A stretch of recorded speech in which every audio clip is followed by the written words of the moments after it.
प्यारे दोस्तों, अस्सलाम वालेकुम। आप देख रहे हैं इरफानी नेटवर्क यूट्यूब चैनल और मैं हूं मोहम्मद इरफान, झारखंड।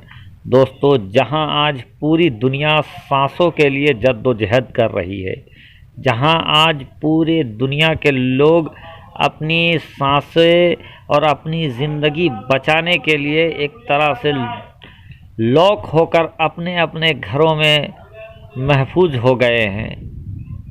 कह लीजिए कि सारे इंसान अपने सांसों को बचाने के लिए जिस समय जद्दोजहद कर रहे हैं, जिस समय लगे हुए हैं, और ऐसे ही वक्त में कुछ ऐसे मतलब परस्त लोग भी हैं, ऐसे ही वक्त में कुछ देश के और समाज के दुश्मन लोग भी हैं जो समाज के अंदर फूट डालने की कोशिश कर रहे हैं, जो समाज के अंदर विघटन कारी सोच के साथ इस तरह के पोस्टर लगा रहे हैं। आज इन पोस्टरधारियों का हम इस वीडियो के अंदर में इनके मनोवृत्ति, इनके सोच के ऊपर पूरा ऑपरेशन करने की कोशिश करेंगे। अदबन गुजारिश करेंगे, अगर आप इससे पहले अगर मेरे YouTube चैनल में आप आए हुए हैं और अगर चैनल को सब्सक्राइब नहीं किया तो जल्दी से आप सब्सक्राइब कर लें, साथ ही साथ बेल के बटन को ऑन कर दें और ऑल नोटिफिकेशन के ऑप्शन को आप दबा लें। दोस्तों, जो तस्वीर आपके निगाहों के सामने से गुजर रही है, क्या ये एक देशभक्त हो सकता है? क्या इस इंसान की सोच समाज को जोड़ने वाली सोच है या ये समाज को तोड़ने वाली सोच है?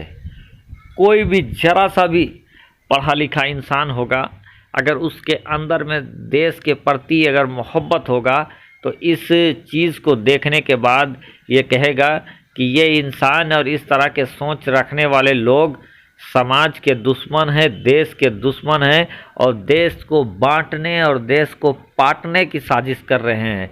और अगर किन्हीं के ऊपर देश के अंदर अगर सर्जिकल स्ट्राइक होना चाहिए तो ऐसे बेहुदा इंसानों के ऊपर होना चाहिए। आप दीवार पे देख सकते हैं कि व्यापार के लिए इस गांव में मुसलमानों का आना प्रतिबंध है। वाह, ये है।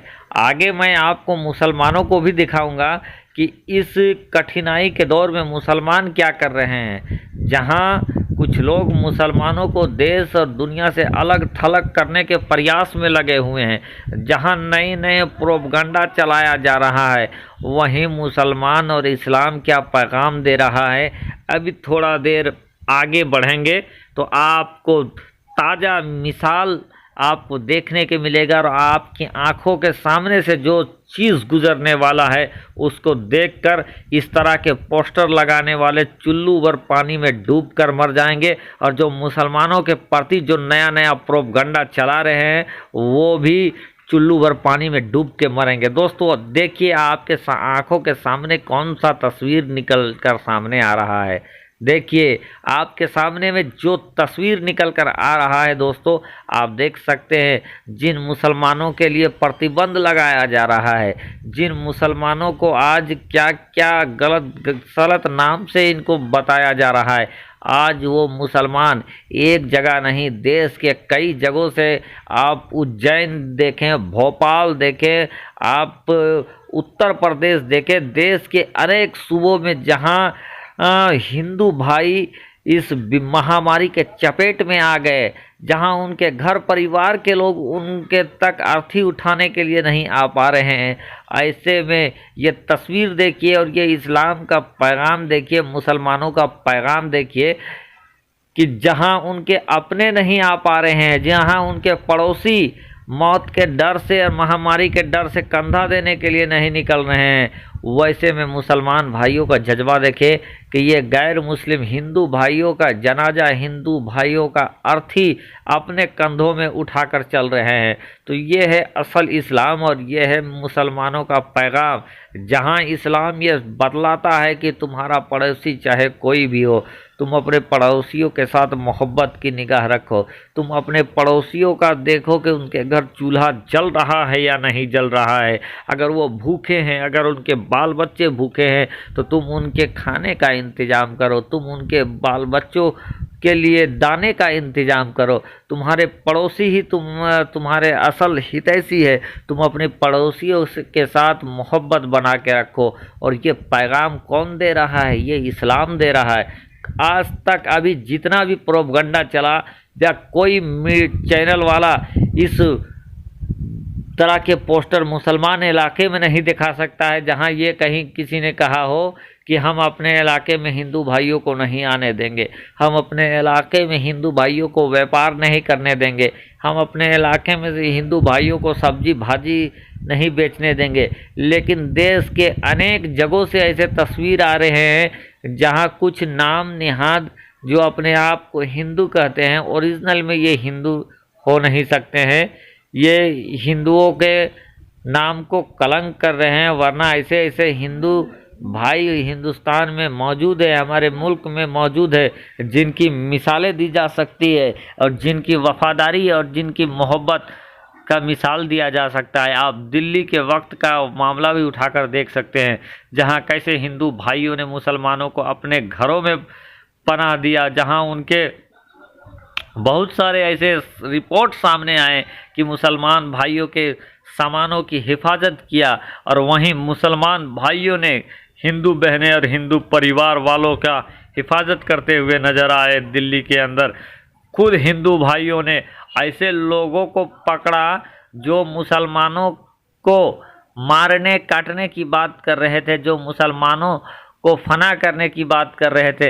लेकिन मुसलमानों के हत्थे जब चढ़े तो उनको अमन का पैगाम देकर मुसलमान छोड़ दिए। दोस्तों, इस वीडियो से शर्मसार होना चाहिए उन लोगों को जो आज देश में तोड़ने की राजनीति कर रहे हैं, जोड़ने की नहीं। और जो दिन रात मुसलमान और इस्लाम के ऊपर चिल्लाते रहे हैं, जो कुछ देश के ऐसे अपने आप को नंबर 1, नंबर 2 और नंबर 3 कहने वाले कुछ मीडिया हाउसेस हैं जो चिल्लाते रहते हैं, मुसलमान के ऊपर डिबेट करते रहते हैं। उन लोगों को शर्म आनी चाहिए और जो देश की स्थिति है उनको देखते हुए ऐसे चीज़ों को बयान करना चाहिए जिससे देश में और सभी धर्म में मोहब्बत उत्पन्न हो। और वो चीज़ अगर गलत चीज़ कोई भी करता है, कोई भी धर्म या कोई संप्रदाय का हो, गलत चीज़ करने वाला हो, तो उसका बेशक आप पर्दाफाश करे। लेकिन आज एक धर्म, एक संप्रदाय को टारगेट करने का काम किया जा रहा है। मैं वैसे मीडिया हाउसेस के मालिकों से कहना चाहूँगा, मैं वैसे एंकरों से कहना चाहूँगा कि जो ये इस तरह से प्रतिबंध लिख रहे हैं, जो वायरल हो रहा है, क्या ये आपकी आंखों से नहीं गुजर रहा है? आपको मस्जिद के सामने की भीड़ नज़र आ जाती है, आपको ये नज़र आ जाता है, वो नज़र आ जाता है, लेकिन ऐसी तस्वीर नज़र नहीं आता। आपने इसके ऊपर डिबेट क्यों नहीं किया? आप लोग इसको खंडन क्यों नहीं करते हैं? आप इस पर समाज को समझाने की कोशिश क्यों नहीं करते हैं? क्योंकि आप जानते हैं कि हमारा टीआरपी सिर्फ मुसलमानों को बदनाम करने से आता है, हमारे चैनल में व्यू सिर्फ मुसलमानों को बदनाम करने के लिए आता है। आप ओरिजिनल में जो media is a fourth pillar of our democracy, लेकिन you are not a real fourth pillar of democracy. आप एक कठपुतली बनकर रह गए हो और आपने अपनी ज़मीर को गिरवी रख दिया है, बंधक रख दिया है। आज ऐसे लोगों की ज़रूरत है हमारे मीडिया में जो बेबाक हो। आज ऐसे लोगों की ज़रूरत है हमारे समाज में जो अदलो इंसाफ के खातिर आवाज़ उठाए, चाहे वो कोई भी धर्म, कोई भी संप्रदाय को हो। जो गलत हो उसको गलत कहे, जो सही हो उसको सही कहने का हिम्मत रखे, जज्बा दिखाए। दोस्तों, आप जहाँ भी रहें अमन का पैगाम देते रहें। नफ़रत का जवाब मोहब्बत हो सकता है, नफ़रत का जवाब नफ़रत बिल्कुल ही नहीं हो सकता है।